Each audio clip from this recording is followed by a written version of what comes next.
Welcome to My Hometown, the program that explores clubs, organizations, businesses, and issues across Nassau and Suffolk counties and sheds light on the different towns that are making a difference. A great day to you and welcome to another edition of My Hometown on the voice of Nassau Community College, 90.3 WHPC. I'm your host, Bill Horan, along with Nassau Community College student Zach Turkel.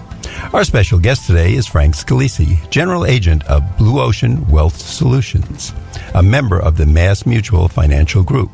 Frank Scalese currently leads a team of over 100 financial professionals and 40 staff members, serving over 175,000 individuals, families, and businesses. Motivated by the ideas in the best-selling book, Blue Ocean Strategies, Frank encourages advisors to create a unique value proposition for clients. His motivation is to change people's lives. Frank, welcome to My Hometown. Thank you. Hello. Frank, tell us a little bit about yourself. So, I'm a general agent, as you said. I'm really the president and CEO of Blue Ocean Wealth Solutions. So my role every day is I wake up with passion and enthusiasm to change people's lives. Ultimately, on a daily basis, we are servicing our clients, going out to the public or them coming into our office in the Roslyn East Hills area. And we're really just trying to make a difference from a financial standpoint. Yeah, that's what we like. Yeah. Hopefully by the end of the show, you think Zach and I will be rich by then, or at least can you put us on the right Frank, path? can you help us, please? I'll do my best. All right. So, Frank, how did you get involved in the financial industry? What made you want to get into finance? Well, it's an interesting question. Thank you. So I went to Pace University in Manhattan, and I was going to be an accountant, I thought. And somewhere around my junior year in college, I kind of realized that that's not the path that I really wanted to go down. I thought it was, no disrespect, but for me, I just thought it might be a little bit too boring, and sitting behind a desk every day and pushing pencils with numbers wasn't what I wanted to do. So there was a career fair one day down in the gymnasium, and I went down there and was walking around, and I saw these sharp-dressed young guys. Now, this was in Manhattan. I grew up on Long Island in Bayshore. And the opportunity, believe it or not, as I was driving here today, was right here on Charles Lindbergh Boulevard. Wow. So working in or going to school in Manhattan and living on Long Island, and these guys were on Long Island, I thought, wow, let's go and let's see what this is all about. And it turns out that they were stockbrokers. So I pull up over here, I think it was 107 Charles Lindbergh Boulevard, in my 1976 Chevy Monte Carlo. And there was nothing, Zach, but a sea of Porsches, Jaguars, Mercedes, you name it. Wow. The nicest cars. I'm only about 22 years old. So park, I'm already in amazement, walk in, go in for this interview. I think I kill it. I leave the interview. Basically, they offer me the position. I think like I'm the greatest, guy that ever interviewed in the world. And little did I know that it turns out that basically they throw anything up on the wall, and if it sticks, they're going to hire you. So essentially what happened is I had to study for my Series 7 and 63, and I did that. I was just fresh out of school. Now, Frank, those are tests for financial people that they have to take. Okay. Yes, thank you. And I passed those without a problem. And basically what you had to do is make telephone calls. You had to cold call. So I had to call people all day long. And I would make somewhere between 900 to 1,000 dials a day. Now, they brought you in there and they did not pay you any money. They didn't pay you anything. Basically, you had to kind of cut your teeth making calls and trying to get clients for the more experienced brokers. After a couple of months, I realized this was not the kind of organization that I really wanted to be involved in. And there was a gentleman that took notice of me that I worked very hard as a young man. He was a little bit older, and he had moved on to MetLife Insurance Company in Brooklyn. And he called me up one day and he said, "Hey, you're a great kid. You don't really know me, but I've been watching you. You're very professional and much more mature than your age, and I'd love for you to come in for an interview at Met." And that was in 1990. Long time ago, and now 28 years later, I am still in the business of financial services. I did join MetLife back in 1990, and I absolutely love what I do for a living. That's a great lesson, Zach. It I is. think for students like yourself and all of us, you never know who's watching. And it might be a receptionist who's just polite for 30 seconds, but somebody sees that and it makes their day. It might be a doctor or a professional person who comes in. They're very timely and they know your file, and you appreciate that they took the time to stay on top of what they should do, or a financial professional. Well, Bill, like yourself. you watch me whenever I eat so you can gain lessons from me. That's right. I want to be that competitive eater like Right, you someday. exactly. But there's never anything left when you start eating. So. Frank, what other jobs? Did you have any other jobs before that? Just as a kid, so very young, my dad worked very hard. Took care of 7 of us. I'm the oldest of 5 kids. So I watched him go to work every day and roll up his sleeves and do what he needed to do. So I think I was 12 or 13 and I got my first newspaper out, like with Newsday. And I loved it. I delivered newspapers in the area, in the neighborhood, and come from an Italian family. And Dad was a little bit tough, so I had no issues going around delivering the papers. But like on the bad, snowy, rainy days, I think once in a while I'd say to Pop, like, hey, could you drive me around today? And he would be like, nope, I'm sorry, not going to do that. You took this responsibility. You said you wanted to deliver newspapers, and you're going to do it, come rain, snow, or good days. So probably at the time I was a little angry at that. A little angry. But looking back today, when I speak about it, there were so many lessons I learned from him. Responsibility, being accountable to yourself. All of the lessons that we use today, not only myself, but our people in the business, really makes a big difference. And it says a lot about you recognizing how important those lessons from Dad were. Absolutely. So, Frank, now let's talk about Blue Ocean Wealth Solutions. What makes Blue Ocean Wealth Solutions unique, and what is Blue Ocean Wealth Solutions? So Blue Ocean Wealth Solutions is a financial services firm in the insurance industry. Blue Ocean Wealth Solutions, the name really is derived from, Zach, a book I read about 9 years ago. There was a book called Blue Ocean Strategy. Now, I'm an avid reader. Many people call me a lifelong learner. I'm always reading on a daily basis. And honestly, I read to take ideas out of a book, implement and execute, not only in my personal life, but our business life as well. Well, I read this book 9 years ago, and I have to tell you that the book completely and utterly changed not only my life, but the lives of the people in our organization. This book is really about how do you differentiate yourself. It's a very competitive world we live in today. There's a lot of competition. Let's talk from a business standpoint. You guys have a radio station. There's other radio stations, right?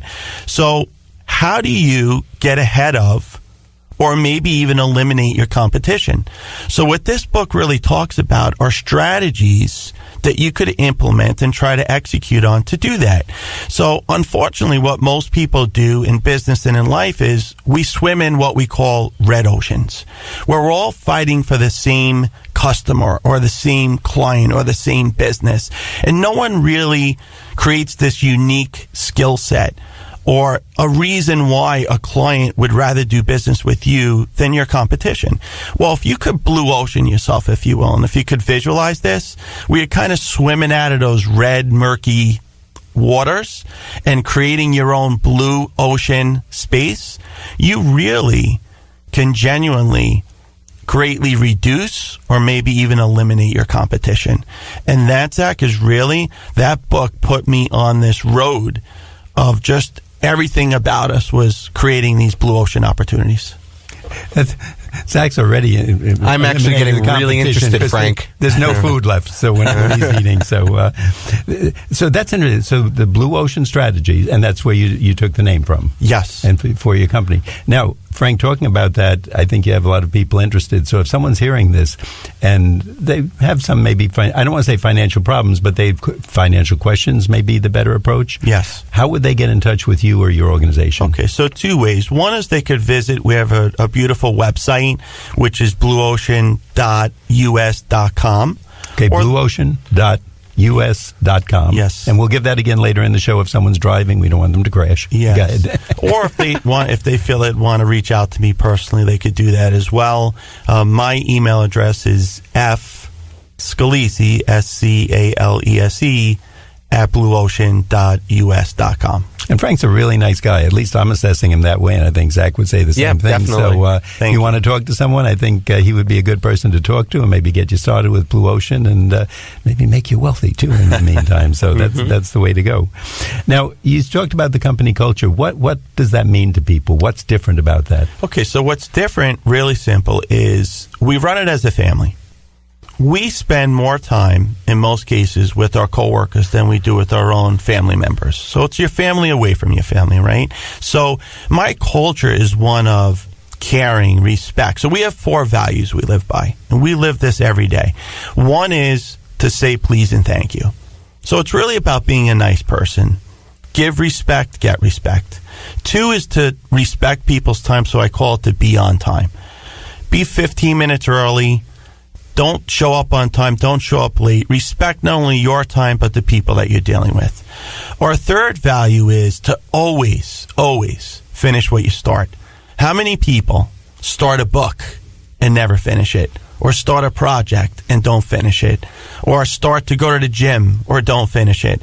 So we're big believers in, if we're going to start something, we finish it. And our 4th value is this one, and I think this one really resonates, is always do what you say you're going to do.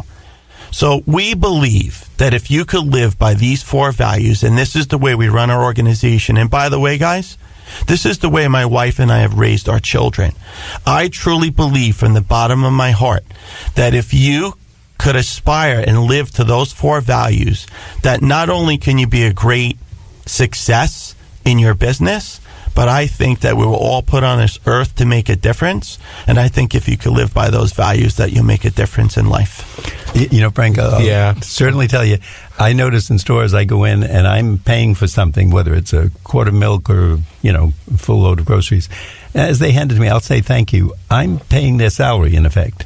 I don't get the thank you from them. And I think, do they realize that if I stop coming in, that's 300 days a year or 200 or maybe 25 days a year, but that's a part of their income. And if you don't say thank you to enough people, you're not going to have to say thank you, because you're not going to be working there anymore and business will kind of teter down. And to me, that's part of culture. Yeah, very true. And the differentiation is our culture. And I'll just give you one more thing that really resonates with us, is we have a saying that I brought to the firm a few years ago, and it's called 3, 4, 5, right?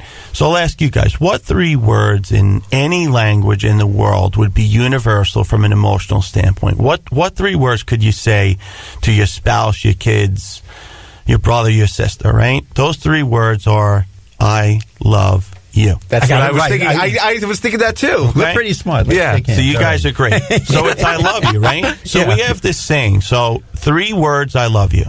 4 words stands for I believe in you.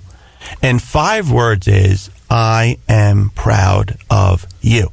Now, these are words, Zach, that we'd say to our mom, our dad, our wife, our children, our brothers or sisters. This is the culture at Blue Ocean, guys. This is what grown men walk around saying. They'll either actually say, I love you, Frank, I love you, Greg. It may seem a little weird at first, but in all honesty, it's the culture. It's I believe you, I love you, I believe in you, and I'm proud of you. Or what most people will do is they'll just use the numbers. So if they're walking and it's quick, they'll be like, hey, Frank, 345, and I'll be like 345. Or if I showed you my phone, all my texts end with 345, either people texting me or me texting them back, and it's become pervasive. And I've shared this idea with other people outside of my organization, and it's like something that's just taking off. It's just been an unbelievable phenomenon. I'm going to do that. I love that. From now on. We got to do that. What's this 345 stuff? What's this 345? I have no idea what we're talking about. Frank, at this point in the show, we're going to take a brief break from my hometown on the voice of Nassau Community College, WHPC 90.3. Our guest today is Frank Scalese, General Agent of Blue Ocean Wealth Solutions, a member of the MassMutual Financial Group. We'll be right back after this short intermission. Excuse me. I know you have a 9 o'clock, so I'll keep this short. I'm the business suit in the back of your closet. You wore me nearly every day before your office went, quote, casual. I used to be the CEO of your closet. Now I'm just that one intern no one ever talks to. I always thought you'd circle back with me, get granular, keep me in the pipeline. But nada. Nothing. Don't you remember the McKittrick presentation? You spilled coffee on me, and I still looked amazing during the breakout talkback Q&A. So,